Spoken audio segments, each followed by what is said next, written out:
Okay, quick notice here at the top of the video. I made this video analyzing He-Man writing back in March with the idea of immediately following it up with a second video, and then I sorta just couldn't come up with a natural follow-up for it. However, I've now made the second video as well, so now I'm pushing this out ahead of it. And just as a note, no, this is not what the He-Man videos are going to be like now. This is just something I wanted to do to shake up the format a little bit. There will still be regular He-Man and She-Ra episode reviews later this year, but I'm just letting you know that the next couple of videos are going to be a little different. And now, on to the video. What makes a good He-Man episode? Okay, I've done quite a lot of He-Man reviews, and I thought it would maybe be time that I perhaps clarify a little bit on what makes a good He-Man episode different from a bad He-Man episode. And I'll be using the episodes Song of Salice and The Reign of the Monster as examples.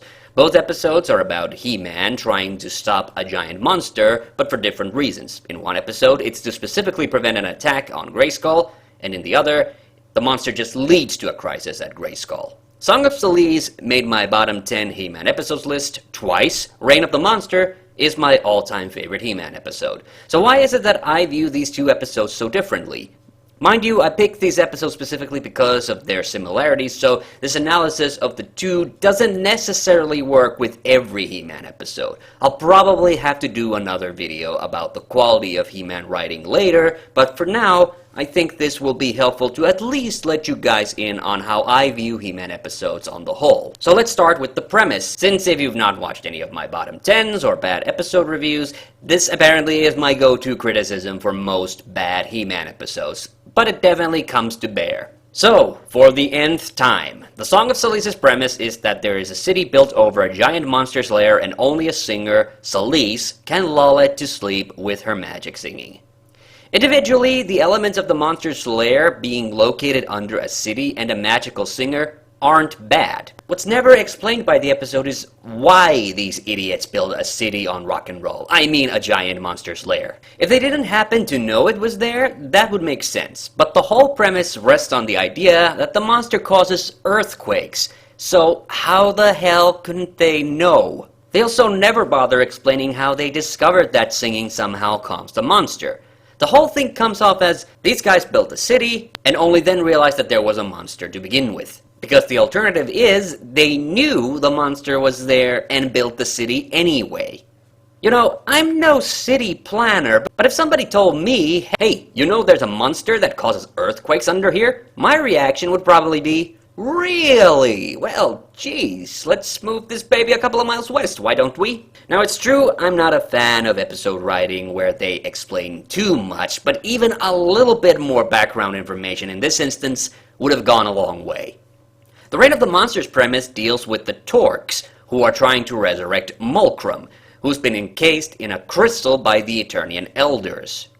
They need something of the Elders, the Staff of Avion, to free him. Now, the Torks know about the staff, but they haven't tried to take it before. However, this is explained by Skeletor being present. What I get out of all of this, the fact that the Torks seem to be cave-dwelling warriors with blasters and TIE fighters, is that they don't know how to work magic. This is why Skeletor is needed. Now, you could argue that Song of Salice is a more traditional He-Man plot, since it involves using Skeletor's lackeys to capture Salice and use her song to open the drawbridge, which is what makes the monster's attack on Grayskull in this episode kinda coincidental. But I view the Reign of the Monster as a good one-off villain team-up, where Skeletor and the Torks both get something out of the exchange.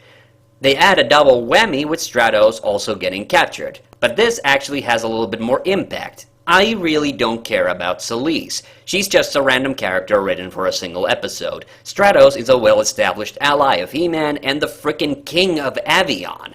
So from a lore perspective, Reign of the Monster already takes off on a massive lead. You could argue that the Avion celebration happening to coincide with Skeletor and the Torks forging an alliance is a little bit of convenient writing, but the amount of time between the opening scene with Skeletor and the Torks and the celebration scenes is ambiguous enough that I won't question it.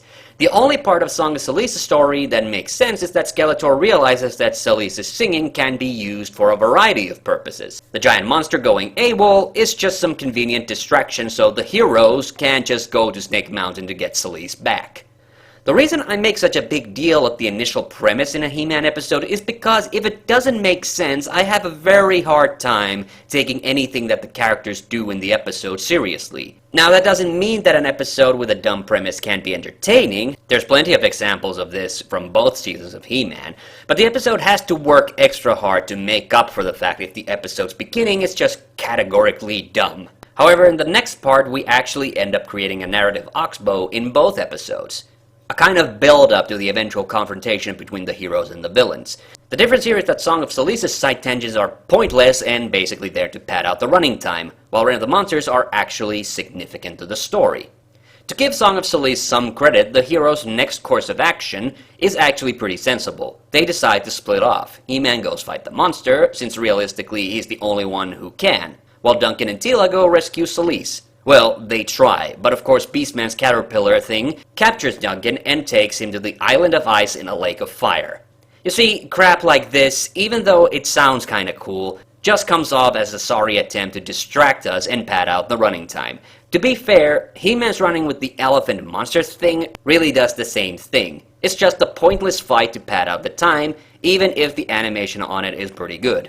He-Man uses his time-honored "So long, Bowser" offense, and we actually see the monster when he's spinning around, whereas in most episodes we'd only see He-Man holding the tail, which instantly tells us that this is just reused animation. In Song of Salice, He-Man just runs into a bunch of orcs, and Orko decides to have a fit of orc racism. Orcs! Unfriendly orcs, look, the worst kind! People might have noticed that I point to this consistently as another thing that pisses me off about the story. Basically, I hate quote-unquote fantasy racism. It's a crutch used by writers most of the time to seemingly give one purpose or one-dimensional characters a sense of personality. Having them say stuff like filthy halflings just suddenly makes you instantly dislike the character. It's a weak writing mechanic, and I especially hate it when He-Man writers resort to it. Besides which, the whole orc segment never really goes anywhere. The Reign of the Monsters' second sidetrack is when they fight the clones of Stratos and the mind-controlled Stratos. This is funnily enough another common element with Salice, as Skeletor also uses his mind control powers on her, though in both instances Salice and Stratos eventually break free of their own will. Okay, Stratos needs his sister's help, but it kinda maybe shows that Skeletor isn't so good at mind control after all. The point here is, the orc sequence is pointless filler. The Stratos scene is actually tied to the plot, since Skeletor needed to control Stratos' mind in order to find out how the Staff of Avion works. Yes, it's kind of a pointless action scene, but at least it's plot relevant. And finally, we have to talk about He-Man's confrontation with the monster. The Reign of the Monster obviously wins this round too, but I think I need to explain why. There's an arc to the introduction of Mulcrum, but also in introducing He-Man's struggle with him. We build up Mulcrum with the history and lore through King Varn and the Sorceress. We show that He-Man can handily defeat most monsters with that random elephant creature. And when Mulcrum is freed, he disposes of He-Man and company with very little effort. When it's round 2, He-Man goes all out. In fact, the battle with Mulcrum takes almost the entirety of the second half of the episode. I almost get a weird Dragon Ball Z vibe off of it. He-Man's battle with Mulcrum is longer than any of the battles He-Man has with Skeletor in most episodes, and there are many phases to it. In the end, you could argue He-Man wins the day too easily because he has to use the Staff of Avion, but it takes a long time for the story to get there. I honestly kinda check out during most of He-Man's monster battles, but this one is easily the best in my book. Now as for Song of Salice, He-Man discovers that the monster left its lair to look for Salice. It makes its way to Grayskull, and finally He-Man has to pound the ground and kill it. Now you could argue that this was a desperate moment. He-Man typically never kills anyone on the show, even the monsters. But you will have noticed that there's no real build-up. We never see the creature before the final act, and that wouldn't be too bad. In fact, it would have heightened the tension, if they'd handled it properly. But like I said, the episode has a dumb premise, and they waste time with pointless side tangents. So when He-Man and the monster finally meet, the whole thing is wrapped up in under a minute. There's no drama, it's just a complete flop. But hey, the city is saved, and now that she doesn't need to worry about the giant monsters, Salice can cut that debut demo she's always wanted to. Until next time, I have the power, so can you.